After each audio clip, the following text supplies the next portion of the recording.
Hello students, welcome back again. तो कल हम लोगों ने बात करी थी पहले लेक्चर में कि एनर्जी बैंड डायग्राम के बेसिस पर हम लोग कंडक्टर, इंसुलेटर और सेमीकंडक्टर को कैसे डिफाइन कर सकते हैं। अब आज हम आगे टॉपिक को स्टार्ट करेंगे और आज हम बात करेंगे कि सेमीकंडक्टर क्या होता है और ये कितने टाइप्स का होता है। बेसिकली इस चैप्टर में हमें सेमीकंडक्टर ही पढ़ना है, तो अब हम बात करेंगे स्पेशली सेमीकंडक्टर के बारे में। तो सबसे पहले बात कर लेते हैं, डेफिनेशन आप समझ ही गए हो सेमीकंडक्टर की, कि ऐसे मटेरियल्स जिनकी कंडक्टिविटी कंडक्टर से कम लेकिन इंसुलेटर से ज़्यादा होती है उन्हें सेमीकंडक्टर कहते हैं। और बेसिकली जो सेमीकंडक्टर्स होते हैं इनके आउटर ऑर्बिट में 4 इलेक्ट्रॉन्स होते हैं। तो जर्मेनियम, सिलिकॉन दोनों ऐसे सेमीकंडक्टर्स हैं जिनके आउटर ऑर्बिट में 4 इलेक्ट्रॉन्स होते हैं। तो सेमीकंडक्टर बेसिकली हमारे दो टाइप्स के होते हैं। पहला होता है इंट्रिंसिक सेमीकंडक्टर। पहला जो टाइप है वो है इंट्रिंसिक सेमीकंडक्टर। सेकेंड जो टाइप है वो होता है एक्सट्रिंसिक सेमीकंडक्टर। एक्सट्रिंसिक सेमीकंडक्टर, ठीक है। तो ये दो टाइप्स होते हैं सेमीकंडक्टर के, इंट्रिंसिक एंड एक्सट्रिंसिक। तो इंट्रिंसिक सेमीकंडक्टर ऐसा सेमीकंडक्टर होता है जिसमें किसी तरह की कोई भी इम्प्योरिटी नहीं मिलाई जाती है, मतलब प्योर फॉर्म ऑफ सेमीकंडक्टर जो होता है उसको हम बेसिकली इंट्रिंसिक सेमीकंडक्टर कहते हैं। एग्जाम्पल के लिए जैसे मान लीजिए सिलिकॉन है, हमारे पास एक कोई टुकड़ा है सिलिकॉन का। तो सिलिकॉन के एक छोटे से पीस में कई सिलिकॉन के बहुत सारे एटम्स होंगे। तो अब देखिए सिलिकॉन करता क्या है, सिलिकॉन के जो एटम्स होंगे वो अपने आसपास के एटम्स का, जैसे मान लो ये कोई सिलिकॉन है तो इसके आउटर ऑर्बिट में 4 इलेक्ट्रॉन्स हो गए। इसके बगल में कोई सिलिकॉन है, इसके आउटर ऑर्बिट में भी 4 इलेक्ट्रॉन हो गए।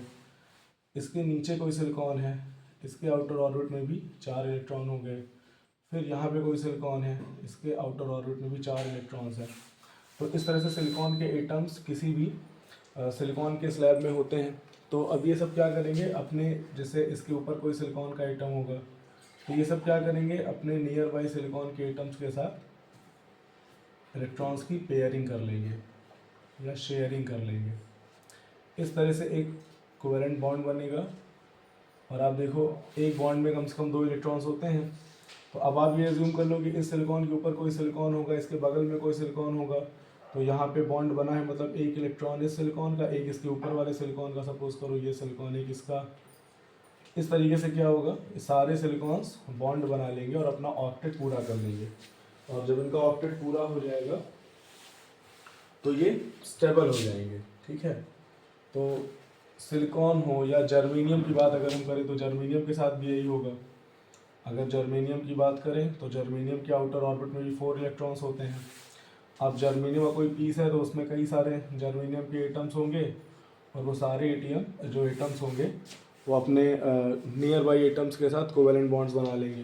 तो इस तरह से सपोज करो जर्मेनियम है तो जर्मेनियम का भी जो ऑक्टेट है वो पूरा हो जाएगा। इस तरीके से जर्मेनियम का जो ऑक्टेट है वो भी पूरा हो जाएगा इस तरीके से। तो ये अभी प्योर सेमीकंडक्टर है। प्योर सेमीकंडक्टर में किसी तरह की कोई इम्प्योरिटी नहीं ऐड करी जाती है और जहाँ पे इसके जो भी इलेक्ट्रॉन्स हैं वो अपने नियर बाई एटम्स के साथ कोवेलेंट बॉन्ड बनाकर अपना ऑक्टेट पूरा कर लेते हैं। अब यहाँ पे इम्पॉर्टेंट बात ये है कि यहाँ पे हमें कोई फ्री इलेक्ट्रॉन तो दिख नहीं रहा है। तो इंट्रिंसिक सेमीकंडक्टर कंडक्ट कैसे करेगा, अगर इसके पास फ्री इलेक्ट्रॉन्स ही नहीं होंगे तो ये कंडक्ट कैसे करेगा। तो अब यहाँ पर एक चीज़ आप ध्यान रखो, आपको पता भी होगा पहले से शायद, कि जो कोवेलेंट बॉन्ड्स होते हैं बहुत ही वीक बॉन्ड्स होते हैं ना। और अगर हम टेम्परेचर बढ़ाते हैं सेमीकंडक्टर का, इंट्रिंसिक सेमीकंडक्टर का, तो ये बॉन्ड्स ब्रेक हो जाएंगे। जैसे सपोज करो हमने टेम्परेचर बढ़ाया और यहाँ पर बॉन्ड ब्रेक हुआ। बॉन्ड ब्रेक होने का मतलब क्या होता है, बॉन्ड ब्रेक होने का मतलब होता है कि इसमें से एक इलेक्ट्रॉन बाहर निकल आएगा, ठीक है। तो सपोज करो ये बॉन्ड ब्रेक हो और यहाँ से एक इलेक्ट्रॉन बाहर निकल आया। तो देखो यहाँ पर एक फ्री इलेक्ट्रॉन प्रोड्यूस हो गया। अब एट द सेम टाइम जहाँ से ये इलेक्ट्रॉन बाहर निकला है वहाँ पर एक वैकेंट प्लेस प्रोड्यूस हो जाएगा। ये वैकेंट प्लेस जो प्रोड्यूस होगा, यहाँ पर एक इलेक्ट्रॉन की रिक्वायरमेंट होगी, तो इस वैकेंट प्लेस को हम बोलेंगे होल।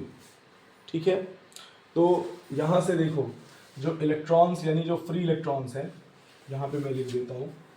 सेमीकंडक्टर में दो तरह के चार्ज कैरियर्स होते हैं। एक होता है फ्री इलेक्ट्रॉन, एक होता है फ्री इलेक्ट्रॉन, और ये बाय नेचर कैसा होता है, नेगेटिव होता है। ये बाय नेचर नेगेटिव होता है। और दूसरे चार्ज कैरियर्स होते हैं होल्स, जो कि बाय नेचर पॉजिटिव होते हैं। होल्स जो कि बाय नेचर कैसे होते हैं,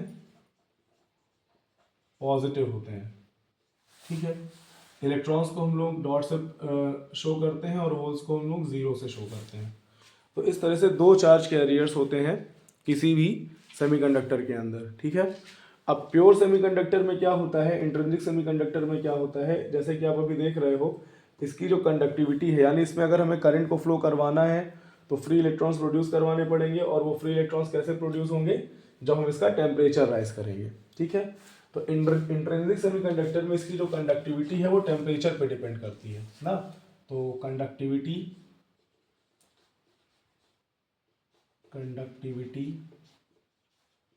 ऑफ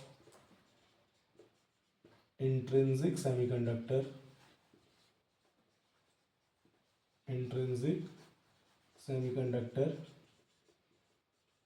depends on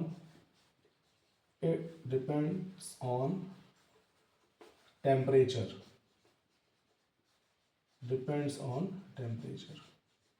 और यही जो पॉइंट है ना, ये पॉइंट कहीं ना कहीं इंट्रिंसिक सेमीकंडक्टर का एक ड्रॉबैक होता है। यानी अगर इसकी जो कंडक्टिविटी है वो टेम्परेचर पे डिपेंड करेगी, तो यही इसका मेन ड्रॉबैक होता है। इसीलिए हम लोग इंट्रिंसिक सेमीकंडक्टर को जनरली हम इसको यूज़ नहीं करते हैं। मतलब कि अगर कॉमर्शियली बोले या प्रैक्टिकली बोले तो हम लोग इंट्रिंसिक सेमीकंडक्टर को यूज़ नहीं करते हैं, क्योंकि इसकी जो कंडक्टिविटी है वो किस पे डिपेंड करती है, टेम्परेचर पे डिपेंड करती है। क्योंकि अगर हम कॉन्टिन्यूसली किसी डिवाइस का टेम्परेचर बढ़ाते रहेंगे तो वो डिवाइस डैमेज हो सकती है। इसीलिए हम लोग इंट्रिंसिक सेमीकंडक्टर को कॉमर्शियली यूज़ नहीं करते हैं। अच्छा, अब एक इम्पॉर्टेंट बात यह है कि वो कौन सा टेम्परेचर होगा जिस पर इंट्रिंसिक सेमीकंडक्टर कंडक्ट करना स्टार्ट कर देगा। तो रूम टेम्परेचर कितना होता है, तो ऑलमोस्ट 24-25 डिग्री का जो टेम्परेचर है वो रूम टेम्परेचर है। तो ये जो कोवेलेंट बॉन्ड्स ब्रेक होते हैं ना, ये 24-25 डिग्री पे ब्रेक हो जाते हैं ईजिली। ठीक है ना, तो रूम टेम्परेचर पे इंट्रिंसिक सेमीकंडक्टर में फ्री इलेक्ट्रॉन्स प्रोड्यूस हो जाते हैं। लेकिन यहाँ पे बस प्रॉब्लम यही होती है कि अगर हमको इसमें करंट को फ्लो करवाना है तो हमें टेम्परेचर को राइज करना पड़ेगा, टेम्परेचर को बढ़ाना पड़ेगा। यही इंट्रिंसिक सेमीकंडक्टर का मेन ड्रॉबैक भी है। यहाँ पर एक और इम्पॉर्टेंट बात याद रखिए कि इंट्रिंसिक सेमीकंडक्टर में फ्री इलेक्ट्रॉन्स और होल्स का जो कॉन्सेंट्रेशन होता है, फ्री इलेक्ट्रॉन्स और होल्स का जो कॉन्सेंट्रेशन होता है वो सेम होता है। मतलब जितने होल्स होंगे उतने इलेक्ट्रॉन्स होंगे। देखो आप यहाँ पे, कोई कोवेलेंट बॉन्ड ब्रेक होगा तो इलेक्ट्रॉन फ्री होगा, और इलेक्ट्रॉन जहां से आएगा वहां पर एक वैकेंट प्लेस छोड़ेगा जिसको हम होल बोलेंगे। ठीक है, तो यहाँ पे देखो, अगर एक इलेक्ट्रॉन प्रोड्यूस हुआ, एक फ्री इलेक्ट्रॉन, तो उसके पीछे एक होल प्रोड्यूस हुआ। अगर यहाँ से आप एक बॉन्ड और ब्रेक कर दो और यहाँ से एक इलेक्ट्रॉन बाहर निकाल दो तो यहाँ पर एक होल प्रोड्यूस हो जाएगा। तो जितने फ्री इलेक्ट्रॉन्स उतने होल्स। तो इंट्रिंसिक सेमीकंडक्टर में होल्स और इलेक्ट्रॉन्स का जो कॉन्सेंट्रेशन है वो इक्वल होता है। ठीक है ना, तो यहाँ पे एक पॉइंट और बन जाएगा कि कंसंट्रेशन ऑफ, या ये बोल दें holes and electrons are same, holes amount of लिख लेते हैं, amount of holes and electrons are equal in intrinsic semiconductor, ठीक है। तो ये बातें आपको ध्यान रखनी है। सबसे बड़ी बात, ये जो आपका फ्री इलेक्ट्रॉन्स और होल्स हैं ये इंट्रिंसिक में भी होते हैं और एक्सट्रिंसिक में भी होते हैं। ठीक है, अब हम बात करते हैं एक्सट्रिंसिक सेमीकंडक्टर की, इसको आप नोट कर सकते हैं। इसके बाद हम लोग बात कर लेते हैं एक्सट्रिंसिक सेमीकंडक्टर की।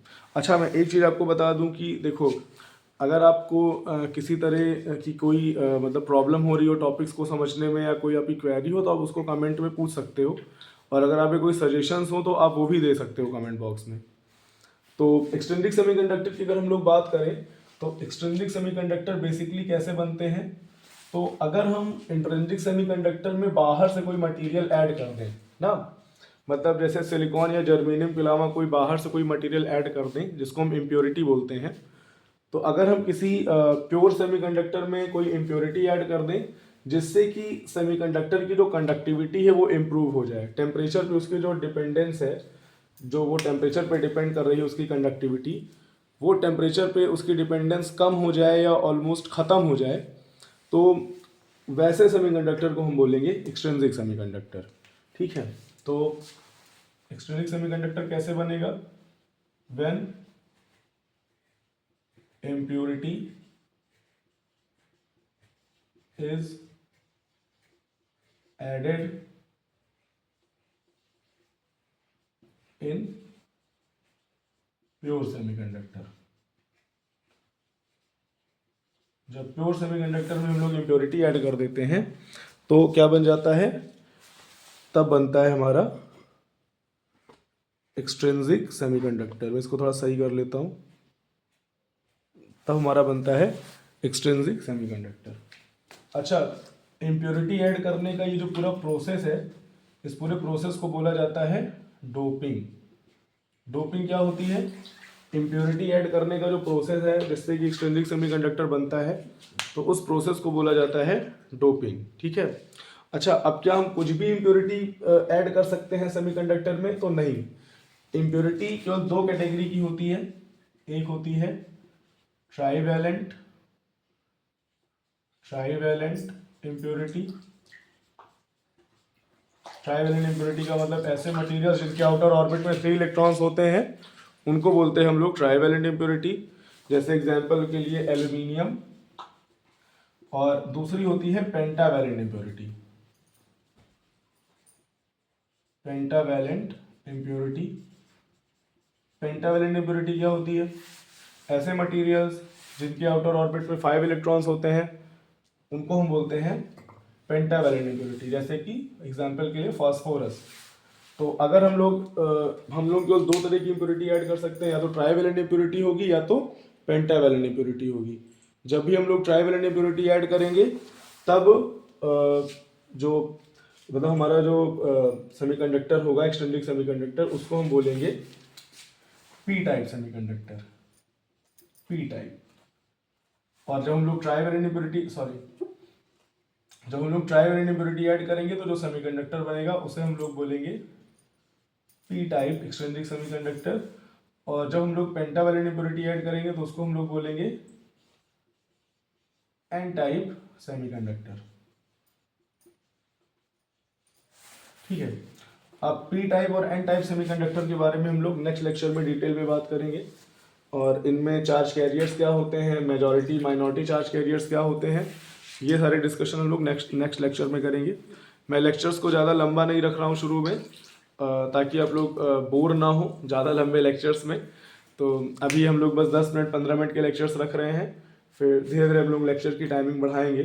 तो अभी आपके जो भी क्वेरीज हो, या जो चीज़ें आपको समझ में ना आ रही हो, या जो सजेशन आप देना चाहते हो, तो आप प्लीज़ उसको कमेंट बॉक्स में आप बता सकते हो, और इसको रिवाइज कर लीजिएगा। ये टॉपिक्स इंपॉर्टेंट है। अब देखो, यहाँ तक जो चीज़ें हमने पढ़ी इसको आप रिवाइज कर लेना। कल हम लोग देखेंगे कि ट्राईवैलेंट इम्प्योरिटी मिलाने पर पी टाइप सेमीकंडक्टर कैसे बन जाता है, क्यों इसका नाम पी टाइप पड़ा, और पेंटावैलेंट इम्प्योरिटी मिलाने पर कैसे एन टाइप सेमीकंडक्टर बनता है, कैसे इसका नाम एन टाइप बना। ठीक है, तो आज का लेक्चर यहीं पर बंद करते हैं, ख़त्म करते हैं। Thank you so much.